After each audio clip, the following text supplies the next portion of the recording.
Големото искуство во борбата за спречување на корупцијата и судирот на интереси, јасната визија за работата на ДКСК, незиниот план за работа и одличните одговори на поставените општи и посебни прашања се причините кои ја исфрлија Катерина Зајковска прва на ранг листата на Комисијата за селекција. Ова и освоените процентни поени беа доволни за денеска да биде предложена за член на антикорупцијската комисија.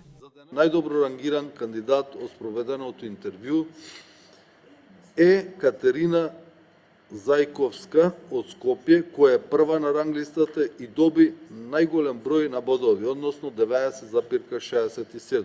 Веднаш зад Зајковска, која е дипломиран економист и магистер по сметководство, финансии и ревизија, на листата е Милка Муратовска од Струмица, дипломиран правник со положен правосуден испит и магистер по казнено право. Разликата помеѓу нив е помала од 1% поен, што за СДСМ е доволно да биде избрана, особено поради фактот што има и соодветно образование.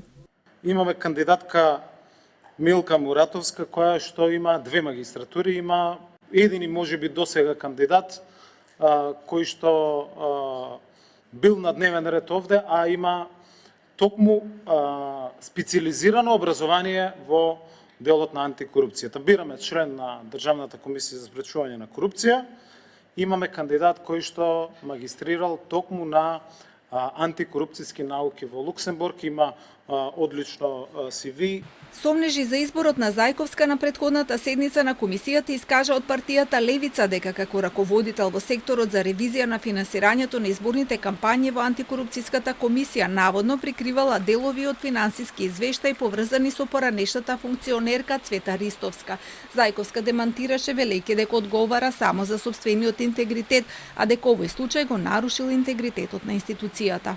И самиот оглас беше распишан откако до сегашниот член на антикорупцијската комисија Цвета Ристова си даде оставка, откако беше утврдено дека, иако пријавила дека низините синови имаат фирма, не пријавила дека фирмата учествувала во изборната кампања на Гордана Силјановска-Давкова. Сега е на потек собранието кое треба да ја донесе конечната одлука за избор на член на антикорупцијската комисија.